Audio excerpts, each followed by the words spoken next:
ഇത് നല്ലൊരു എളുപ്പത്തിൽ ഉണ്ടാക്കാൻ പറ്റുന്ന ഒരു മട്ടൻ ബിരിയാണിയുടെ റെസിപ്പി ആയിട്ടാണ് വന്നിട്ടുള്ളത്. നമ്മളെ വീട്ടിലൊക്കെ ഉണ്ടാക്കുന്ന ആ ഒരു സ്റ്റൈലിലാണ് കാണിക്കുന്നത്. വളരെ സിമ്പിളാണ്, ഒരുപാട് പണിയൊന്നുമില്ല. നമുക്ക് പെട്ടെന്ന് തന്നെ റെസിപ്പിയിലേക്ക് കടക്കാം. എങ്ങനെ ഉണ്ടാക്കാൻ നോക്കാം. അപ്പോൾ ഞാനിവിടെ 250 ml കപ്പിൽ 4 കപ്പ് റൈസിനുള്ള മസാലയാണ് ഉണ്ടാക്കുന്നത്. ഫസ്റ്റ് നമുക്ക് ഇഞ്ചി, വെളുത്തുള്ളി, പച്ചമുളക് ഒന്ന് ചതച്ചെടുക്കാം. അപ്പോൾ ഏകദേശം ഒരു 15 പച്ചമുളക് എടുത്തിട്ടുണ്ട്. നല്ല എരിവുള്ള പച്ചമുളകാണെങ്കിൽ ഒരു 10 പച്ചമുളകൊക്കെ മതിയാവും. പിന്നെ ഒരു വലിയ പീസ് ഇഞ്ചി, പിന്നെ ഒരു വെളുത്തുള്ളി ഫുള്ളായിട്ട് ഒന്ന് എടുത്തിട്ടുണ്ട്.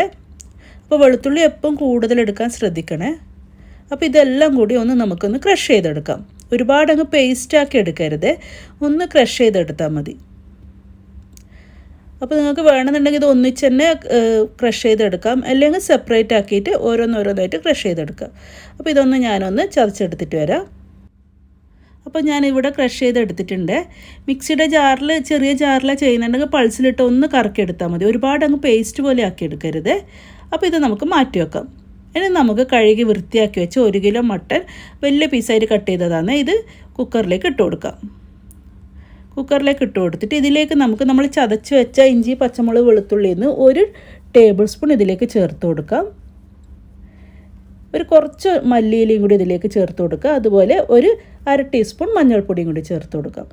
ഇനി ഒരു 1/2 ടീസ്പൂൺ ഗരം മസാലയും ഒരു 1/2 ടീസ്പൂൺ കുരുമുളക് പൊടിച്ചതും കൂടി ചേർത്ത് കൊടുക്കുക. പിന്നെ 1 ടീസ്പൂൺ ഉപ്പും കൂടി ചേർത്ത് കൊടുത്തിട്ടുണ്ട്. എന്നിട്ട് കൈ വെച്ചിട്ട് തന്നെ നന്നായിട്ടൊന്ന് മിക്സ് ചെയ്ത് കൊടുക്കാം. നമ്മളിതിൽ ഒട്ടും വെള്ളം ചേർക്കുന്നില്ല. വെള്ളം ചേർക്കാതെ തന്നെ ഈ മട്ടൻ്റെ അകത്തുനിന്ന് വെള്ളം ഇറങ്ങി വരും. അപ്പോൾ ഒട്ടും വെള്ളം ചേർക്കേണ്ട ആവശ്യമില്ല. ഇനി നമുക്കിതൊന്ന് കുക്ക് ചെയ്തെടുക്കണം. അപ്പോൾ ഓരോ പ്രഷർ കുക്കറിൻ്റെ ഓരോ മട്ടനൊക്കെ വേവ് ഡിഫറെൻ്റ് ആയിരിക്കും. അപ്പോൾ നിങ്ങളെ കയ്യിലുള്ള പ്രഷർ കുക്കറിൻ്റെ ആ ഒരു വേവിനനുസരിച്ചിട്ട് മട്ടൻ കുക്ക് ചെയ്തെടുക്കുക. ഒരു 5 അല്ലെങ്കിൽ 6 വിസിൽ വരുത്തിച്ചാൽ മതി. അപ്പോൾ തന്നെ നമ്മുടെ മട്ടൻ നന്നായിട്ട് കുക്കായി കിട്ടും. പിന്നെ ഈ ഒരു പ്രഷർ കുക്കറിന് ഒരു ആവി വന്നതിന് ശേഷം ഒരു 10 മിനിറ്റ് വെച്ചാൽ തന്നെ പെട്ടെന്ന് കുക്കായി കിട്ടും. അപ്പോൾ ഇനി ഞാനിവിടെ ഒരു പാനിൽ ഒരു 4 ടേബിൾ സ്പൂൺ കോക്കനട്ട് ഓയിലും ഒരു 3 ടേബിൾ സ്പൂൺ ഗീയും കൂടി ഒന്ന് ചൂടാക്കി എടുക്കുന്നുണ്ട്. ഗീക്ക് പകരം കോക്കനട്ട് ഓയിൽ തന്നെ എടുക്കുക. പക്ഷെ ഇങ്ങനെ ചെയ്യുമ്പോൾ നല്ല ടേസ്റ്റാണ്. ഇനി ഇതിലേക്ക് 4 വലിയ ഉള്ളി നേരിയതായിട്ട് അരിഞ്ഞത് ഇട്ട് കൊടുക്കാം. ഉള്ളി ചെറുതാണെങ്കിൽ ഒരു 5 ഉള്ളിയൊക്കെ എടുക്കാം. ഇതിപ്പോൾ വലിയ ഉള്ളി ആയതുകൊണ്ട് 4 എടുത്തിട്ടുണ്ട്. കുറച്ച് ടൈം എടുത്തിട്ട് തന്നെ നന്നായിട്ട് വഴറ്റി എടുക്കണം. എങ്കിൽ മാത്രം നമ്മുടെ ആ ഒരു മട്ടൻ മസാല, ബിരിയാണീൻ്റെ ആ ഒരു മസാല നല്ല ടേസ്റ്റ് ഉണ്ടാവും. അപ്പോൾ ഇതൊന്ന് അടച്ചു കൊടുക്കുന്നുണ്ട്. ആ ഉള്ളി ഒന്ന് പെട്ടെന്ന് സോഫ്റ്റായിട്ട് കിട്ടാൻ വേണ്ടിയിട്ട് ഒന്ന് ചെറിയ തീയിൽ ഒരു 2 മിനിറ്റ് ഒന്ന് അടച്ചു കൊടുത്താൽ മതി. കണ്ടില്ലേ, നന്നായിട്ട് സോഫ്റ്റായിട്ട് കിട്ടിയിട്ടുണ്ട്. അതിന് തീ കുറച്ചൊന്ന് കൂട്ടിക്കൊടുക്കുക. ഫുൾ ഫ്ലെയിമിൽ വെക്കണ്ട, ഒരു മീഡിയം ലോ ഫ്ലെയിമിൽ വെച്ചിട്ട് ഇത് നന്നായിട്ടൊന്ന് ബ്രൗൺ കളർ ആകുന്നവരെ ഇളക്കി കൊടുത്തേണ്ടേ ഇരിക്കാം. അപ്പോൾ ഇതാ കണ്ടില്ലേ, ഇത്രയും മതി. നമ്മുടെ ഉള്ളി നന്നായിട്ട് ബ്രൗൺ കളറൊക്കെ ആയിട്ടുണ്ട്. ഇതുപോലെയാണ് വേണ്ടത്. ഈ ഒരു കളർ ആകുന്നവരെ ഇത് വഴറ്റി കൊടുക്കണേ. ഇനി ഇതിലേക്ക് നമ്മൾ ചതച്ച് വെച്ച ഇഞ്ചി, വെളുത്തുള്ളി, പച്ചമുളക് ഇട്ട് കൊടുക്കാം. ഇതിൻ്റെ ആ ഒരു പച്ചമണമൊക്കെ ഒന്ന് മാറുന്നവരെ ഒരു 2 മിനിറ്റ് വഴറ്റി കൊടുക്കാം. ആ ഇഞ്ചി, പച്ചമുളക്, വെളുത്തുള്ളിയൊക്കെ ഒന്ന് കുക്കായി വരുമ്പോൾ, നല്ലൊരു മണമൊക്കെ വരുമ്പോൾ ഇതിലേക്ക് നമുക്ക് തക്കാളി ഇട്ട് കൊടുക്കാം. 2 വലിയ തക്കാളിയാണ് ഇട്ട് കൊടുത്തിട്ടുള്ളത്. ചെറിയ തക്കാളിയാണെങ്കിൽ ഒരു 3 ഇട്ട് കൊടുക്കാം. ഇനി നമുക്കിതിലേക്ക് ആവശ്യത്തിനുള്ള ഉപ്പ് ചേർത്ത് കൊടുക്കാം. ഞാനിപ്പോൾ 1 ടീസ്പൂൺ ഉപ്പ് ചേർത്ത് കൊടുത്തിട്ടുണ്ട്. ഇനി വേണമെന്നുണ്ടെങ്കിൽ ലാസ്റ്റ് നമുക്ക് ചേർത്ത് കൊടുക്കാം. ഇനി ഈ തക്കാളിയൊക്കെ ഒന്ന് പെട്ടെന്ന് കുക്കായി കിട്ടാൻ വേണ്ടിയിട്ട് ഒരു 2 മിനിറ്റ് ഒന്ന് അടച്ചു കൊടുക്കാം. ചെറിയ തീയിൽ 2 മിനിറ്റ് അടച്ചതിന് ശേഷം ഇതാ തക്കാളി നല്ലതുപോലെ സോഫ്റ്റ് ആയിട്ടുണ്ട്. അതിന് കുറച്ച് തീ കൂട്ടി വെച്ചിട്ട് തന്നെ ഈ ഒന്ന് ഡ്രൈ ആക്കി എടുക്കാം. തക്കാളിയൊക്കെ നല്ലതുപോലെ കുക്കായിട്ട് കണ്ടില്ലേ, നമ്മുടെ മസാല നല്ല ഡ്രൈ ആയിട്ട് വന്നിട്ടുണ്ട്. അപ്പോൾ ഇത്രയും മതി. ഇനി ഇതിലേക്ക് നമ്മൾ കുക്ക് ചെയ്ത് വെച്ച മട്ടനില്ലേ, മട്ടനും അതിൻ്റെ സ്റ്റോക്കും എല്ലാം കൂടി ഇതിലേക്ക് ഒഴിച്ചു കൊടുക്കാം. ആ മട്ടനിൽ നമ്മൾ ഒട്ടും വെള്ളമൊന്നും ചേർത്തിട്ടുണ്ടായിരുന്നില്ല. അപ്പോൾ ആ വെള്ളം മട്ടനിൽ തന്നെ ഇറങ്ങി വന്ന വെള്ളമാണ്. അതെല്ലാം കൂടി ഇതിലേക്ക് ചേർത്ത് കൊടുക്കുക. തീ ഒന്ന് ഫുൾ ഫ്ലെയിമിൽ തന്നെ വെച്ച് കൊടുക്കുക. ഇനി ഇറച്ചിയൊന്നും ഉടഞ്ഞു പോവാതെ ഒന്ന് നല്ലതുപോലെ ഒന്ന് മിക്സ് ചെയ്ത് കൊടുക്കുക. ഇതിലേക്ക് മല്ലിയില, പുതിനയില അരിഞ്ഞത് ഇട്ട് കൊടുക്കാം. അപ്പോൾ പുതിനയില കുറച്ച് മതി, മല്ലിയില കൂടുതലെടുക്കാം. ഒരു കൈ നിറച്ചും എടുത്തിട്ടുണ്ട്. അത് ഇട്ട് കൊടുത്തു. പിന്നെ 1 ടീസ്പൂൺ ഗരം മസാലയും കൂടി ചേർത്ത് കൊടുത്തു. എന്നിട്ട് ഒന്ന് മിക്സ് ചെയ്ത് കൊടുക്കുക. അപ്പോൾ ഈ ഒരു മസാല ഒരുപാട് ലൂസായിരിക്കുമല്ലോ, അതായത് ഗ്രേവി അധികം ഉണ്ടാവില്ല. ഇതുപോലെ ഡ്രൈ ആയിട്ടുള്ള മസാല ആയിരിക്കും. അതാണ് ഈ ഒരു ബിരിയാണിക്കൊരു ടേസ്റ്റ്. അപ്പോൾ ഈ ഇറച്ചിയൊന്നും ഉടഞ്ഞു പോവാതെ എല്ലിൽ നിന്ന് ഊരിപ്പോവാതെ നല്ലതുപോലെ ഒന്ന് മിക്സ് ചെയ്ത് കൊടുക്കുക. ഈ ഒരു ടൈമിൽ നമുക്ക് ഉപ്പ് ഒന്ന് ചെക്ക് ചെയ്ത് നോക്കാം. അപ്പോൾ ഞാൻ ചെക്ക് ചെയ്ത് നോക്കിയപ്പോൾ കുറച്ച് ഉപ്പ് കുറവായിരുന്നു. കുറച്ചുകൂടി ഉപ്പിട്ടിട്ട് ഒന്നുകൂടി ഒന്ന് മിക്സ് ചെയ്ത് കൊടുക്കുന്നുണ്ട്. അപ്പോൾ നമ്മൾ ഈ മട്ടൻ നന്നായിട്ട് കുക്കായതുകൊണ്ട് തന്നെ ഒരുപാട് സമയം ഇളക്കി കഴിഞ്ഞാൽ ഇത് എല്ലിൽ നിന്നൊക്കെ ഊരിപ്പോവും. അപ്പോൾ ഒരുപാട് സമയം ഇളക്കേണ്ട ആവശ്യമൊന്നുമില്ല. ഒന്ന് ജസ്റ്റ് ഒന്ന് മിക്സ് ചെയ്തതിന് ശേഷം നമുക്കൊരു ചെറിയ തീയിൽ ഒരു 10 മിനിറ്റ് ഒന്ന് വെക്കാം. അപ്പോൾ ഇത് ഫുള്ളായിട്ട് കവർ ചെയ്യുന്നില്ലേ, കാരണം ഇത് ഒരുപാടങ്ങ് വെന്ത് ഉടഞ്ഞു പോവും. അപ്പോൾ ചെറിയ തീയിൽ ഒരു 10 മിനിറ്റ് വെച്ചാൽ മതി. അതിന് നമുക്ക് തീ ഓഫ് ചെയ്യാം. അപ്പോൾ ഞാനിവിടെ ജീരകശാല റൈസ് എടുത്തിട്ടുണ്ട്. 4 കപ്പാണ്. 250 ml കപ്പിൽ 4 കപ്പ് റൈസ് എടുത്തിട്ടുണ്ട്. അത് കഴുകി വൃത്തിയാക്കി എടുക്കാം നമുക്ക്. ഇനി ഇതിലേക്ക് നമുക്ക് ഗീ ചേർത്ത് കൊടുക്കാം. മിൽമ ഗീയോ നിങ്ങൾക്ക് ഇഷ്ടമുള്ള ഗീ ചേർത്ത് കൊടുക്കാം. ഒരു 5-6 ടേബിൾ സ്പൂൺ ചേർത്ത് കൊടുക്കാം. അതുപോലെ ഒരു 1/4 കപ്പ് ഓയിലും കൂടി ചേർത്ത് കൊടുക്കാം. കോക്കനട്ട് ഓയിലോ വെജിറ്റബിൾ ഓയിലോ ഏതെങ്കിലും ഒന്ന് ചേർത്ത് കൊടുക്കാം. ഇനി നല്ല തിന്നായിട്ട് അരിഞ്ഞിട്ടുള്ള ഉള്ളി, അത് 2 വലിയ ഉള്ളിയാണ്, അത് ഒന്ന് ഇതിലേക്ക് ഇട്ട് കൊടുത്തിട്ട് നല്ലതുപോലെ നല്ല ബ്രൗൺ കളർ ആകുന്നവരൊന്ന് വഴറ്റി കൊടുക്കാം.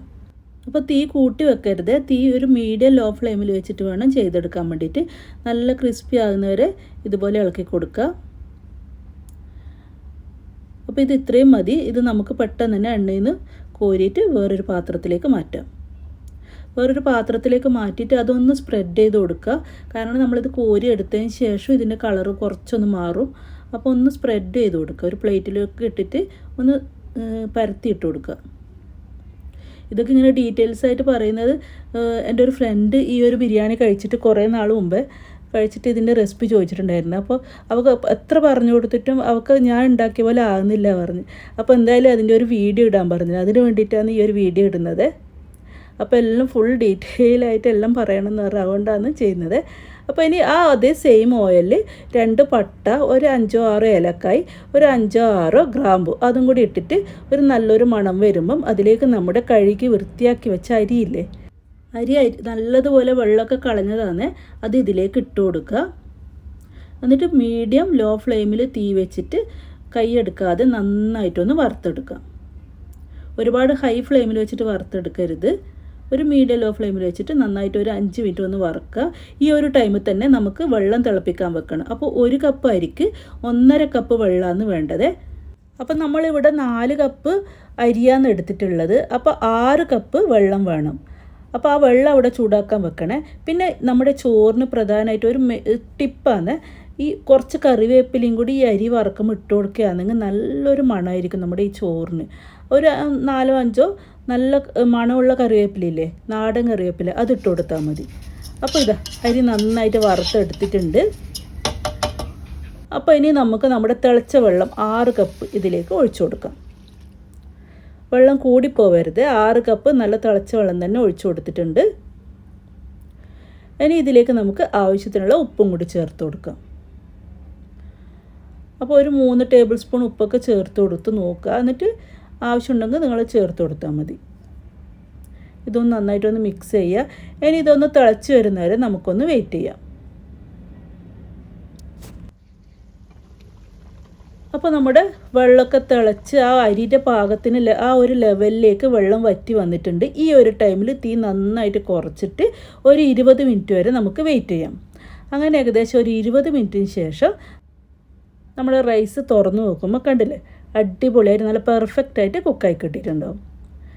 അപ്പോൾ 20 മിനിറ്റ് ഇങ്ങനെ തുറന്ന് ഇടയ്ക്കിടയ്ക്ക് തുറന്ന് നോക്കി ഇളക്കേണ്ട ആവശ്യമൊന്നുമില്ല. 20 മിനിറ്റ് ചെറിയ തീയിലൊന്ന് അടച്ചു വെച്ചാൽ മതി. കറക്റ്റ് പാകത്തിന് വെന്ത് കിട്ടും. നിങ്ങൾക്ക് കാണാൻ പറ്റുന്നുണ്ടാവും ചോറൊക്കെ നല്ല കറക്റ്റ് പാകത്തിന് കിട്ടും. ഇപ്പം നല്ലൊരു മണം വരുന്നത്, കാരണം നമ്മൾ ആ കറിവേപ്പില ഇട്ടുകൊണ്ട് തന്നെ ആ ചോറിന് നല്ലൊരു മണമായിരിക്കും.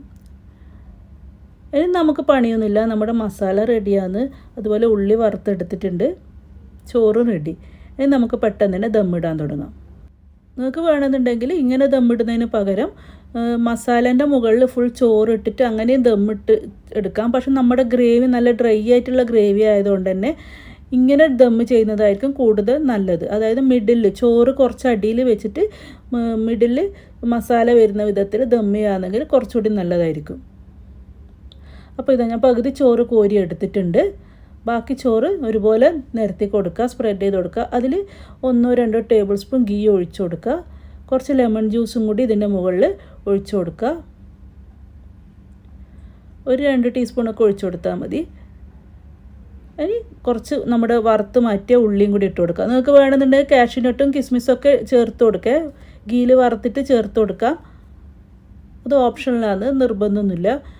ഇനി നമ്മുടെ പുതിനയിലയും മല്ലിയിലയും അരിഞ്ഞത് ചേർത്ത് കൊടുക്കുക. കുറച്ചൊന്ന് സ്പ്രെഡ് ചെയ്ത് കൊടുക്കുക. ഇതിൻ്റെ മുകളിൽ നമ്മുടെ മട്ടൻ്റെ ആ ഒരു മസാല ഇട്ട് കൊടുക്കാം. അത് വെച്ച് കൊടുത്തിട്ട് ഒന്ന് നല്ലതുപോലെ ഒന്ന് സ്പ്രെഡ് ചെയ്ത് കൊടുക്കണം. എല്ലാ ഭാഗത്തും ഒരുപോലെ ഒരേ ലെവലിൽ എത്തുന്ന പോലെ സ്പ്രെഡ് ചെയ്ത് കൊടുക്കുക.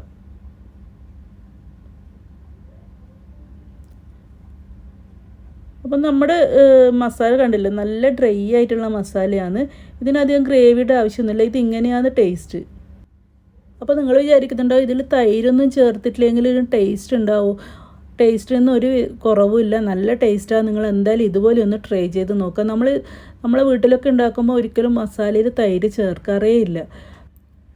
അപ്പോൾ ഇത് ഒരുപോലെ സ്പ്രെഡ് ചെയ്ത് കൊടുത്തിട്ടുണ്ടെങ്കിൽ ഇതിൻ്റെ മുകളിലേക്ക് നമ്മുടെ മാറ്റി വെച്ച ചോറ് ഇട്ട് കൊടുക്കുക. എന്നിട്ട് ഒരുപോലെ ഒന്ന് ലെയറാക്കി കൊടുക്കാം. ഒരു ലെയർ പോലെ ഒന്ന് സ്പ്രെഡ് ചെയ്ത് കൊടുക്കുക. ഒന്ന് ആ സ്പൂൺ വെച്ചിട്ട് തന്നെ ഒന്ന് നല്ലതുപോലെ ഒന്ന് ഒരേ നിരപ്പിലാക്കി കൊടുക്കുക. ഇനി ഇതിൻ്റെ മുകളിലേക്ക് നമുക്ക് കുറച്ച് ലെമൺ ജ്യൂസും ഗീയും ഒക്കെ ഒന്ന് ഒഴിച്ചു കൊടുക്കാം. അപ്പോൾ ഗീൻ്റെ ടേസ്റ്റൊക്കെ കൂടുതൽ ഒരുപാട് ഗീയൊക്കെ വേണമെന്നുണ്ടെങ്കിൽ നിങ്ങൾക്ക് കൂടുതൽ ചേർത്ത് കൊടുക്കേ. ഇതാ ലെമൺ ജ്യൂസ് ഒരു 2 ടീസ്പൂണേ ഞാനിപ്പോൾ ഒഴിച്ചു കൊടുക്കുന്നുള്ളൂ.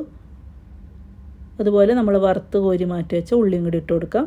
കാഷ്യൂനട്ടും കിസ്മിസും ഇടുന്നുണ്ടെങ്കിൽ അതും ഇട്ട് കൊടുക്കാം. പിന്നെ മല്ലിയില, പുതിനയില എപ്പം കുറച്ച് എടുക്കുക. നമ്മളെ വീട്ടിലൊക്കെ എടുക്കാറുള്ളത്.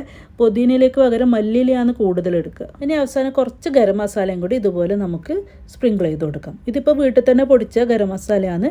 ഇതിൻ്റെ റെസിപ്പി വേണമെന്നുണ്ടെങ്കിൽ നിങ്ങളൊന്ന് കമൻറ്റ് ബോക്സിൽ കമൻറ്റ് ചെയ്താൽ മതി. അപ്പോൾ ഇതിൻ്റെ മുകളിൽ നിങ്ങൾക്ക് വേണമെന്നുണ്ടെങ്കിൽ ഫോയിൽ പേപ്പറോട് ഒന്ന് കവർ ചെയ്തിട്ട് ഈ അടുപ്പ് വെച്ചാൽ മതി. ഞാനപ്പോൾ അങ്ങനെയൊന്നും ചെയ്യുന്നില്ല. പിന്നെ ഒരു ഓട് വെക്കണം താഴെ.